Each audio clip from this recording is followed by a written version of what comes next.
Welcome to the Future Belongs to Creators podcast. I'm Haley and joined by my regular co-hosts, Charlie and Miguel. How's it going today? Hey. Going well. Excited to talk about this topic. This is like one of my, well, I'll let you introduce it first and then I'll say why I like it so much. How about that? That's fair. Well, I was really excited about this topic too, because it is something that I think about all the time, personally. But I want to talk about, really as a creator, what's better, being a jack of all trades or being an expert or a specialist. And I think this is really tough for the creator economy, just based off of the type of people that tend to be people that identify as creators. So I thought it would make for a really interesting topic. So Charlie, why don't you kick us off? Well, I love this topic because it's something that's often talked about in the design industry, which is like, the world I live in a lot of the time.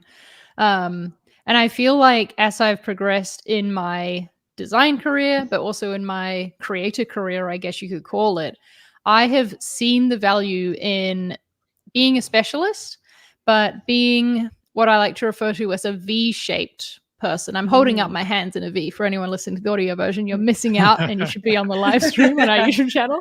But like this V-shape idea, maybe we're getting too into the weeds too quickly, but it means that you do pick like a point. You do pick something that you dig deep on, and that is your like core thing, but that you have the room to build up other skills that support that main thing. And for me, as someone, like you said, as a creator, I like a lot of stuff. And this idea of like framing my skills in this way of all feeding into one main thing has helped me feel like I have permission to explore, but there's some like guardrails on that, right? Like I'm not going to go too far off in a different direction.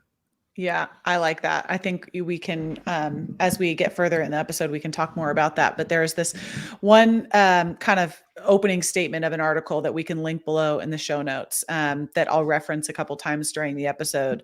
But it says the dilemma of speciality for creative people is that we're easily bored by repetition, while being an expert inclines repeating the same task to becoming an expert. Creative people are generally not biased toward repetition, which is why we see more jack of all trades in design compared to other fields like engineering. If a team is a wall, the experts are the bricks, and the hybrids the mortar sticking the team together. And I really liked the way that they just kind of kicked that off, because I think that it also illustrates very similarly that in an organization, you can't just have people that are like up and to the right as far as the quadrant go. Like, what is the quadrant? So we have a quadrant of 4, and then you have like the people that are really extreme and focused on growth and really high performers. But you also have people that just want to, kind of do the day-to-day job, like customer support style roles, right? Like it's the same task day to day. They're not necessarily strategizing. They're just, let's say, doing it well. Yeah. Doing it really well. And for an organization to perform really well, you have to have all of that. Now, creators, it may be a little bit different. A lot of creators, like you see, there's a trajectory for the creator community. I think as an individual creator, you really have to be a jack of all trades, right? If you don't have a team, if you don't have a team surrounding you. But if you look at someone like maybe a Peter McKinnon, right? Someone who's like a really, really advanced, well-known creator in the photography world, like he is, and cinematic world, he's an expert photographer and an expert filmmaker, but he also has a massive team around him to help him do all of these other things. So he doesn't, as he's advanced in his creator career, he doesn't necessarily have to be an expert in customer support because he sells products, right? Things like that. So I think that it's definitely, as a new creator, you definitely have to be a jack of all trades. Miguel, what do you think? I think as people are trying to kind of carve out their niche, I feel like they feel a kind of pressure, whether it's internal or external, to sort of specialize in something and be known for something. And that kind of forces us to kind of become specialists instead of generalists. Because you want to be known as the guy or the person who is known for doing this thing really, really well. And when anybody thinks of that thing, they think of you. You want to become synonymous with that very special thing. And as a generalist, it's probably a lot harder to kind of carve out your own little corner of a space if there isn't anything specific to point at. So that being said, I have a lot of respect for generalists because I think in a lot of ways, I think of myself as a generalist. I don't think there's any one thing that I am super, super into, and I just like, that is who I am. I find myself always liking to know a little bit about everything. But that's my personality. So it could be different for someone else, but I know that's kind of how I think about it. I just wonder how creators at large feel about that sort of pressure to sort of, I don't know, be super hyper focused on something. Yeah, I'm curious if creators feel more of a pressure to be a generalist or if they feel more of a pressure to be an expert, right? Because as a generalist, you have to, if you think about it in that way, you're like, oh my gosh, in order for me to be a successful creator, I have to understand social media and really care about social media. I have to be good at operating a camera, right? Because I have to be able to record myself, and that's required of most mediums, except for maybe writing, right? I have to be able to be a personality, right? I have to have personality. So you really have to adopt all of these different types of things and really be a generalist across the board. I'm curious if they have more, Charlie, this maybe is a good question for you specifically, since you really embody like the traditional creator type, but do you feel more of a pressure to be good at all those things? Or do you feel more of a pressure to be like an expert at one of those things and kind of remove yourself out of Charlie, the designer, because, I'm thinking of you more as like on the creator side. Yeah. I hear you on that. I think that there's maybe two layers to this. There's the jack of all trades versus specialist in terms of your skill set and what you're like doing day to day. But I think there's also that in terms of what you're trying to be known for, right? And I do think that starting out creators cannot succeed unless they take on a jack of all trades mentality, unless they got a lot of money and they can like throw at the problem, I guess, right from the start. But a lot of creators, most of them don't start out that way, right? We start out doing everything ourselves, like you said.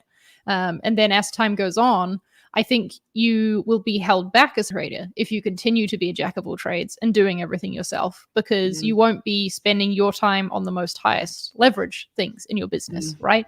Like, that's why I now outsource my editing. I am perfectly capable of doing that. Sometimes I even enjoy it, but it's not my specialty. You know, it's not the thing I specialize in. I should outsource that to someone who does specialize in it, so that my time can be spent on strategy and on like building my network and those sorts of things that really only I can do. So that might answer that side of the question. And I think maybe creators find it hard to get out of the jack of all trades mentality when they get further in, and they like outsource way too late, or like are afraid to do that because they feel like they can't. But then there's also the niche idea, like Teddy just called out, skill set versus the niche. I think creators starting out want to again take a jack of all trades approach to this, and again feel afraid to niche down. And I definitely did. When I started my YouTube channel, I was making content about DIY and fashion and decor and cooking videos. Like, it was all over the place. And as I know that you did that, but I still can't you fully can't imagine it. No. You know, Haley, I can send you a link if you want to see one of them. Yeah, I do. Oh, also, boy. Isa on our team is writing a story on you. Is this going to be part of the story, like Charlie's early creator career as a fashion? I even showed her my first video, which is private on my YouTube channel, and I don't show to most people, but I thought this would be good for Isa to be able to see where I started. Oh boy. Yes. But anyway, like, this was a fear I had as I was niching down, was like, oh my gosh, am I going to lose the audience who was there for these other things, But I knew that my passion lied, I don't know what word to use there, in the design side of things. And so I wanted to focus in on that. And I do think often creators are looking for, like, what's the exception to the rule of niching down is how you can find success. That's what I feel like I get asked a lot. I'm like, you should niche down. And maybe 50% of the time, the creator's response is, but what about if I'm interested in both of these two things? Have you ever seen success in this? And I'm like, I guess, but like, you should niche down. You should still niche down. Yeah. Well, they come for the cooking, but they stay for the Charlie, right? So yeah, ideally. Yeah, that should be the tagline of my YouTube channel, should it? Yes. What do you consider yourself, Charlie? Do you consider yourself a jack of all trades, or do you consider yourself an expert? And similar to Miguel, and maybe we take this like on the ConvertKit side of things, I certainly consider myself a jack of all trades. I certainly do not consider myself an expert in any one thing that I do at ConvertKit, but I think that that's actually allowed me to really excel in my specific position. I think that, like you said, Charlie, though, it'll hold me back in the long term, right? I think that. I just wanted to butt in and say no. I don't think so. How I see you, Haley, is more in the V-shape that I was talking about at the start, right? Where you are going deep in this one path, right? Of like, okay, how do I create this like stream of content? How do I use it to serve the goals of the business? How do I get eyes on it? But all of the jack of all tradesy learning and activities you're doing is around this one thing, right? In a V-shape. You're not over there trying to learn to code. You're not over there trying to be like, okay, well, what if I also learn to, and I'm like writing blog posts for the ConvertKit blog on like different topics all the time. There's a lot of stuff you're not doing. That is true. That is fair. I am like, 10 videos deep on YouTube about the right ND filters though, so. Okay. Well, maybe you're trying to be a specialist in that. I don't know. Okay. Charlie, continue. Sorry. What do you consider yourself?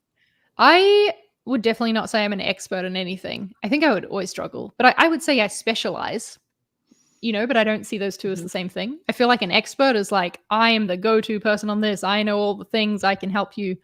I feel like I've got so much learning still to do in all of the areas of stuff that I work in, that I wouldn't call myself an expert, but I for sure specialize. Yeah. I mean, at this point in your career, and this is one topic that I was curious about what your perception was on, is Malcolm Gladwell's like very famous, the 10,000 hour rule, right? Are you an expert? And you've definitely had 10,000 hours worth of design work in your by career, now, yeah. right? Yeah, by now I that would say would so. certainly consider you that, by his standards, Definition, you yeah. would definitely be an expert. And there's a lot of contradictory articles out there that break down that theory that you're not an expert at 10,000 hours, or maybe you're an expert significantly before 10,000 hours. And there's a lot of things that debunk that, but I'm curious on both of your thoughts on whether or not you agree. What do you Well, think, Miguel?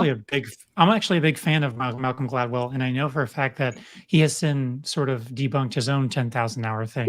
But Malcolm Gladwell is a really famous rethinker, which is one of the reasons I like him. He's not the kind of person that's like, I have arrived at this conclusion. This is now gospel, and this is the thing. And This is the way.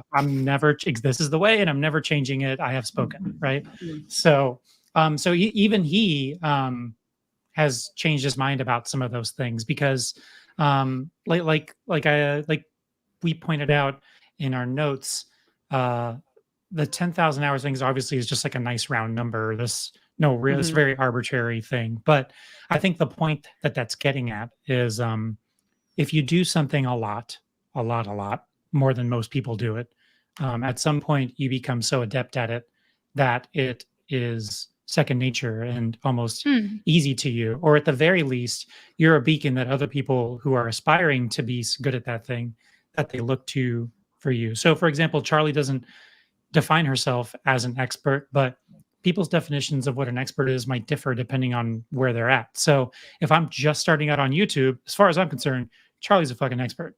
You know what I mean? Like she's first steps from all the episode. there it is. Yes. So right, but then somebody else who's maybe been doing it longer or has a larger audience, Charlie might consider them the expert. So Yeah. Maybe an expert is somebody that you feel kind of drawn to and inspired by, and has knowledge that you wish you yourself possessed. So by that definition, an expert is really subjective. So. Interesting thought. I've never thought about it that way before. But you're right. Like, there's always going to be. I also think we're our own worst critics, and there's always going to be ways we can improve. But there's also always going to be people coming up behind us who are like seeing us as the like pinnacle of success when we're there in that spot, and we know the road is much further. But maybe it's a kind of good thing that we don't have that attitude right from the start, because perhaps that would paralyze us from even moving in the first place. Yeah, I think that really highlights people that operate in that growth mindset world, right? Is because I think of myself, the only thing I think I might consider myself like an actual expert at would be like the skill of playing volleyball. I mean, I was going to say, I thought you were going to say volleyball coaching. Yeah, no, like buying the other expensive day, chairs. Pantry organization. Please don't. No, but in all seriousness, I'm coaching my kids volleyball right now, and we had their first like tournament right last week. And at the very end of practice, I didn't warm up or really didn't do much. And I did like a top spin jump serve. And I was just showing my kids. And there was like 15, 20 people around me. And I'm not going to say that it's not impressive, right? Like I've been doing it for a long time. But it was just funny because it took me zero like practice. My body just knew exactly what to do. Like that's the only thing that I can say without a doubt. Like I could pick it up. I could not play for 2 years and my body, like I can do it, and to most people in there, they were like, wow, that was amazing. And I was like, that was actually pretty bad, but all right. But yeah, it's definitely perception it's definitely perception, but I think it really highlights the growth mindset, because when you have that like, I'm not trying to get better at volleyball right now. Like I could care less. Right. But I'm trying to get better at all these other different things that are in my career that apply to my day-to-day life. Charlie, I know for you that one of the most important things for you over the last, since I've been at ConvertKit is getting better as a designer.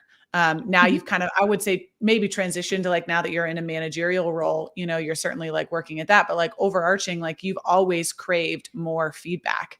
And having our new team member, Caleb, who's an incredible designer, like has now offered like this other extra layer of somebody coming in and criticizing your work because you just constantly want to be better, even though in many people's eyes, as you said, you are an expert. So, or as Miguel pointed out. Yeah. I thought it was really interesting that when I think you asked Charlie if she thought she was an expert.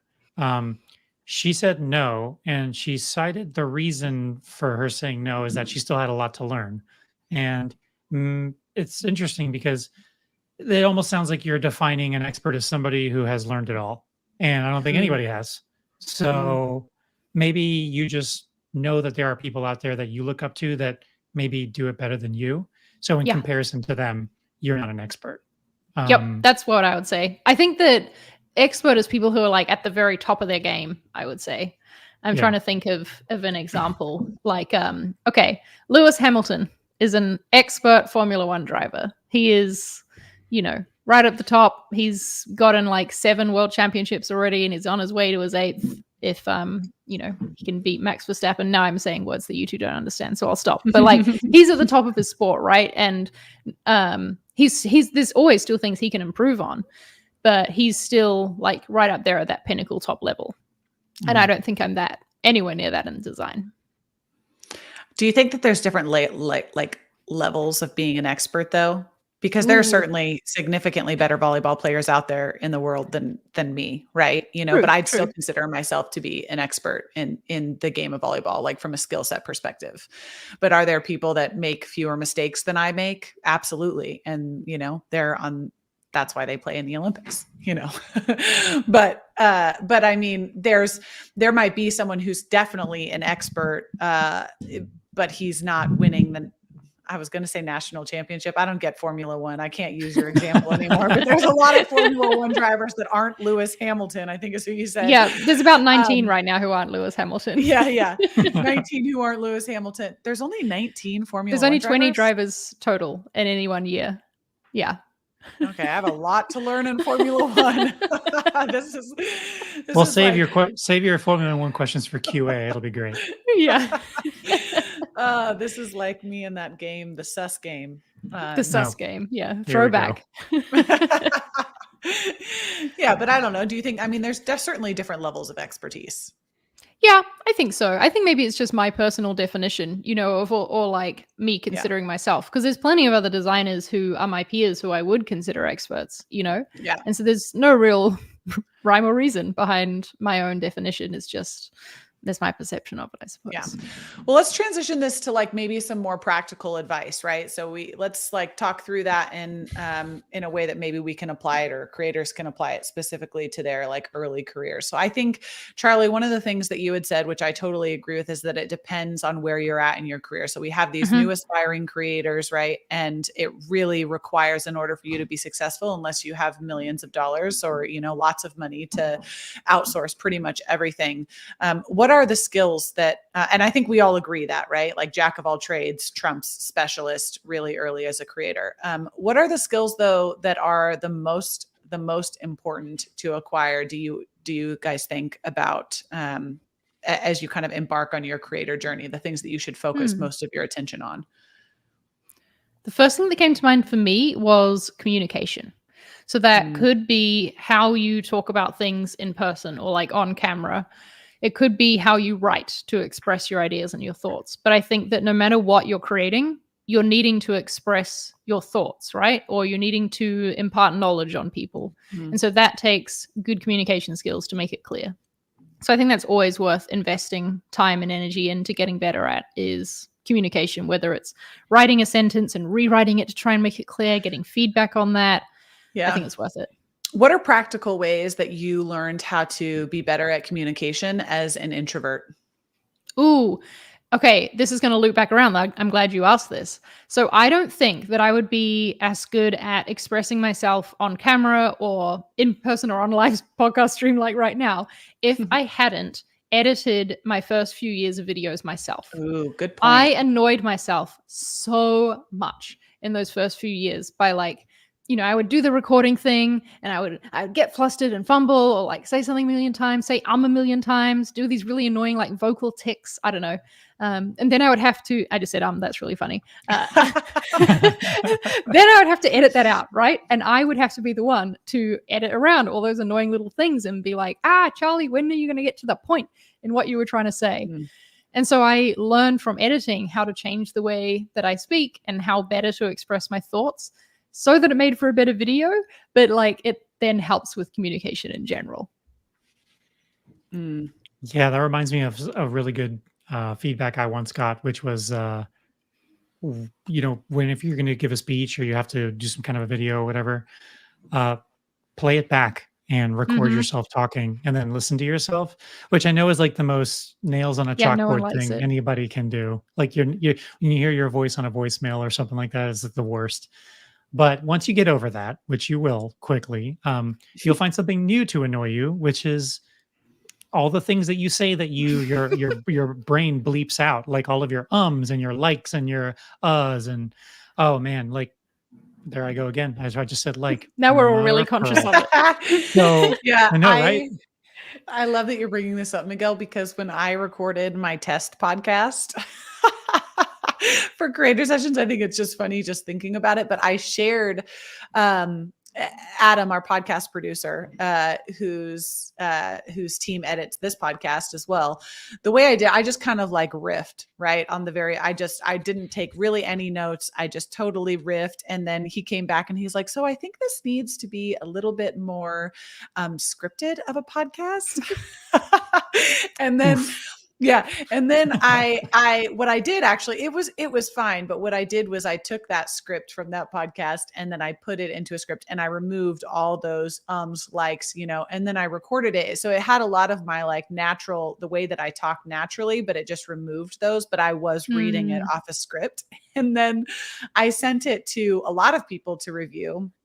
But I also sent it to my closest friends who know my personality. And one of the goals for this podcast, for me specifically, is to share a little bit more of my personality, like inside it as well. Like I really want, because I'm so great and everybody wants to be my friend, No, I'm totally joking about you're not that. lying. No, I'm totally joking about that. But that's just one of my goals, is that I want it to feel like one of the benefits of podcasting, right, is that you feel like you get to know people. It takes away that video. And so I want people to be connected to me. And in order to do that, you can't necessarily be stoic, So, but all of my friends, their feedback was, wow, Haley, you really did not say or like at all. Like you had no filler words. And I was like, you're right. I didn't. That's because they were intentional. That was on purpose. Yeah, that was on purpose, but that is not the way I normally talk. So I just think that's a great point, because it's painful to listen to yourself sometimes when even we have team meetings, or even re-listening back to this podcast where we're all very casually speaking together. So I don't want anyone to do an or a like counter on this show, please. Yeah, I'm really working on trying to remove guys out of my vocabulary, and I really struggle with that one. And every time I say it, I just cringe,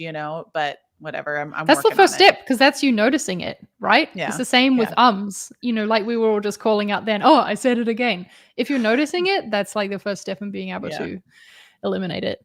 But where I think no, I can't stop noticing it. Where I think that this advice comes in is going back to what you were saying at the start, Haley, of an expert in something is someone who repeats, they do the thing and they do it again better the next time, do it again better the next time, and they learn each time as they go.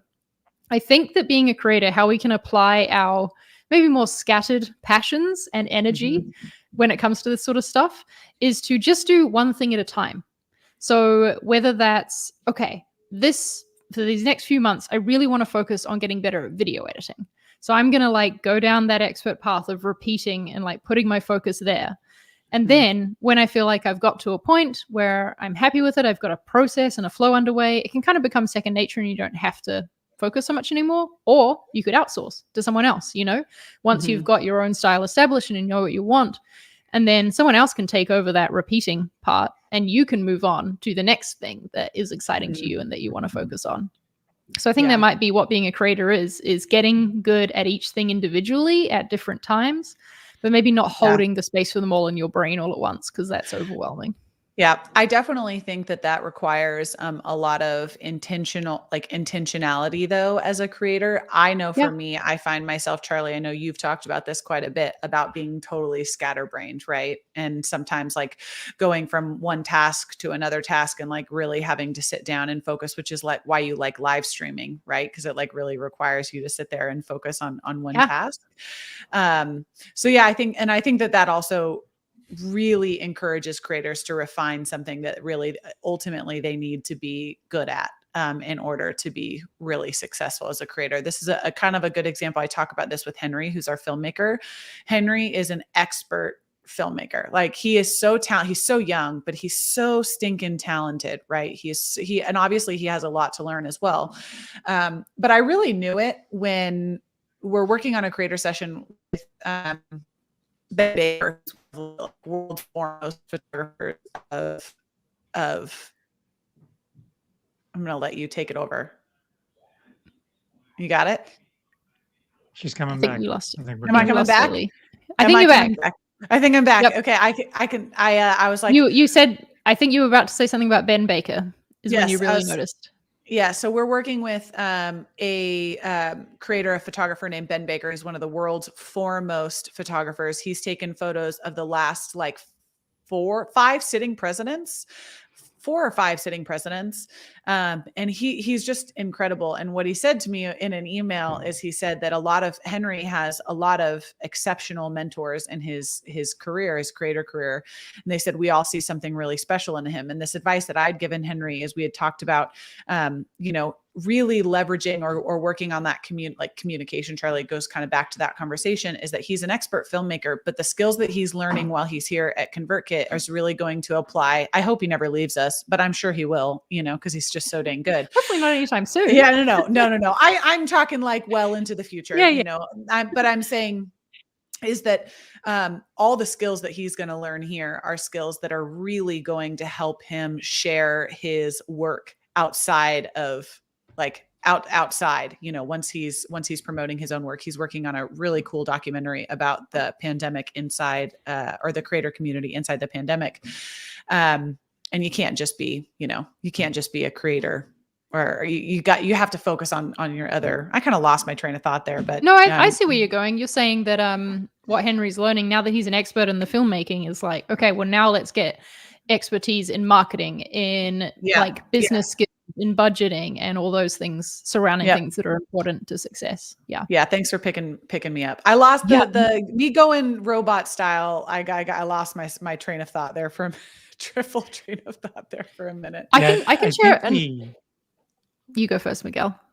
Oh, I just wanted to bump in there real quick with you. I think the through line here is, every time that we get more skilled at something, I think it probably requires a lot less mental effort in order to accomplish it. And as we free up those mental resources, we can devote that to other things that might require more mental resources. So as you get better, like for your example, better at editing, or better at a different segment of the thing that you're doing as a creator, it allows you to put more effort in somewhere else. And it's sort of all the pieces start to kind of fit together, and you can put more of yourself into other things and level up quicker and sort of build on what you've learned in the past, which is ultimately what the goal is. And so I feel like the more you do it, it's intuitive, right? The more you do something, the better you are at it. And as you turn your focus to other things, you're going to feel things get easy. I don't know if you guys remember, I would love to go back to like the first podcast where we were, and just like, I would not just do an, I would love to see, just critique the hell out of myself and just see how clearly less comfortable I was to do this. What has it been, 30 episodes now? It feels like 35, probably 35. It's been 35. Yeah. So 35 episodes ago, there's a lot about this that has become more natural, and I'm able to kind of work a little bit harder on different things that before I just didn't have the bandwidth for. Yeah. One last thing that I'd really like to talk about. I don't know if either of you got a chance to read kind of the last in my notes. And like I said, I'll link to this article in my notes, but I had bolded it for both of you to read. But this idea that, does being an expert make life boring? And to me, it kind of does. Because you don't get the opportunity to explore all of these other skills that you've always dreamed of exploring, because you're so focused on being an expert and then continuing that expertise in one specific niche. And I'm just going to read like a really short expert of this because I think that it really highlights the importance of like the new creator economy, because the creator economy ultimately is really new. So this idea of jack of all trades and people being generalists versus specialists in American culture is very different, because the way that America grew to be so crazy successful is by people hyper focusing. It's what made trade and all these other things really boom, is because there were people that were extreme experts in it, right? But I think this really, for me as a parent, this really started to inform some of the things that ways that I want to talk to my kids. But this is this small little excerpt. One of the overriding reasons why modern work is so boring is that we keep having to do more or less the same thing every day. We have to be specialists, where we would deep in our hearts surely be so much more fulfilled if we could be wide-ranging, endlessly curious generalists. You can understand the origins of this restlessness when you look back at childhood. As children, we were allowed to do so much. In a single Saturday morning, we might put on an extra jumper or imagine being an Arctic explorer, then have brief stints as an architect making a Lego house, or a rock star making up an anthem about cornflakes, and an inventor working how to speed up coloring by gluing 4 felt tip pens together. We put in a few minutes as a member of an emergency rescue team, then we try out to be a pilot, brilliantly landing a cargo plane on the rug in the corridor. We'd perform life-saving operations as a knitted rabbit and knitted rabbit. And then finally, we'd find employment as a sous chef helping make a ham and cheese sandwich for lunch. And then you think about this, right? As a child, like so many people are constantly asking, I ask my oldest daughter this all the time, what do you want to be when you grow up? And she's really invested in being a vet. And ultimately, I ask myself, like, am I stifling her by encouraging her to go down this path and to focus on this one thing? Or should I be encouraging her to explore all of the various things that she wants to be, to allow her creative mind to, to like really open up wide? And I think as creatives, I think that as creatives, for me, I know that my work on creator sessions, I think, like just me playing with a camera, right? I am not a specialist at camera, but me playing with a camera and looking at it through the lens has helped me see better what I want, so I can communicate it better to Henry. But I'm also working on, but I just really loved this example of how you might find inspiration in the thing that you are more of a specialist at, not an expert, but by doing something totally different. And I just really like that idea as how it's really important as creators. And I think that this is new. This is totally new to our society, at least in America, the way that America has been built. And I think the new creator economy is really informed by people embracing more of a generalist mindset. I love that example you gave of like talking about your daughter and asking what she wants to be. It makes me think like, maybe we should put less focus on the what and more on the why, like if instead of saying, what do you want to be? It was like, I'm going to say a what question, but it's more like, what do you want to spend your time doing, when you're older and when you're working? And maybe the answer is working with animals, or like saving animals' lives, taking care of animals and something like that. And that could apply to many different jobs, right? Maybe vet is just the one that comes to mind for that. And for us as creators, it could be too, like, when we feel pulled in a different direction, why are we feeling pulled there? Is a way we can weave that in with what we're already doing, so they can both connect and like help each other out, like you said, with exploring cameras through the lens of creator sessions. It lets you explore that passion and that like new interest of yours, but it also helps the main thing, like coming back to the V-shaped skill set I was talking about at the start. Yeah. I love that. Yeah. I like this point, or this. Andrew's a new commenter. I haven't seen you in the chat before, so welcome. I actually am not familiar with David Epstein, but I'm definitely going to look this up. Sampling period. Yeah, but he says you should look up David Epstein and his points on how people need a sampling period. When they have the sampling period, they grow more than as specialists. So I'm definitely going to look into that for sure. Yeah, so one of the things that I remember from being a teacher is my students would always ask me, why are we learning this? I'm never going to use this. There was always this idea of, I only want to learn the things that I'm interested in, and everything else is just useless to me. And I would always give some version of the answer of, it's important to be kind of just have more than just a very specialized knowledge in one thing. There's a value in being a well-rounded person, and it gives you perspective. And if you have this sort of like myopic view on life, where it's just like everything is through the lens of this one thing that I'm really interested in, you never take the time to zoom out and kind of see things from other perspectives, or you never even consider a different approach to something, because there's only this one way to do it. It's the way that I do it.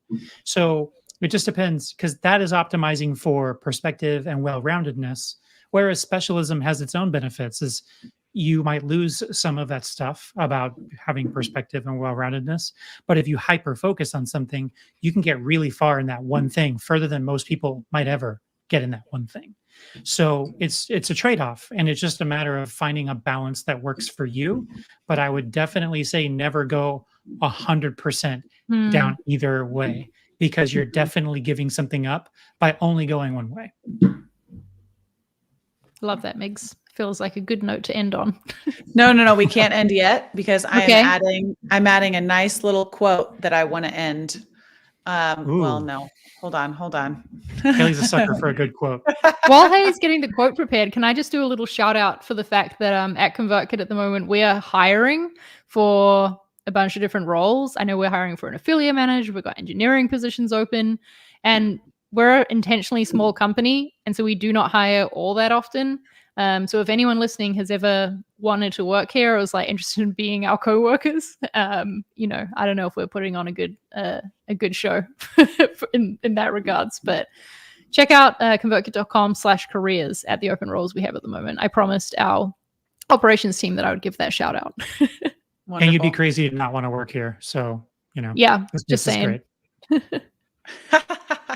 All right. So now we can end as I show this. Okay. I really loved this quote by Walt Whitman. He says, "I am large, I contain multitudes," which means that nobody is just good at one thing. You have so many different versions of your personality that you can explore, of your passions that you can explore, and never really position yourself. I know we talked earlier in this episode about niching down, but don't lock yourself into doing one thing. I think that stands true for you if you are a child, and I think that stands true for you if you're an adult. Melanie in the chat said that, I love this. She said, "I think that this is where hobbies into adulthood are so important if your job isn't creatively fulfilling." So I think that's incredibly important to continue to explore things that you find interesting. It's why I bought myself, a very expensive pottery wheel that's sitting out in my garage right now. So just continue and to. She has Ghost playing on repeat in there. Not quite. No, yeah, I have two chairs, actually, one for me and one for my husband to sit behind me. So perfect. I want to play it out. Yeah. Yeah. Well, thank you, the friends. Righteous Brothers playing in the background at all times. Yes. Thank you, friends. I loved this episode. We will see you next week, right? Charlie, you're going to be gone. You won't see me. I'll be in Iceland, but we'll see you too. Yes. I'll see Miguel and I. All right. Have fun, Charlie, on your exploration. Stay safe. Thanks. And Miguel and I will see you next week.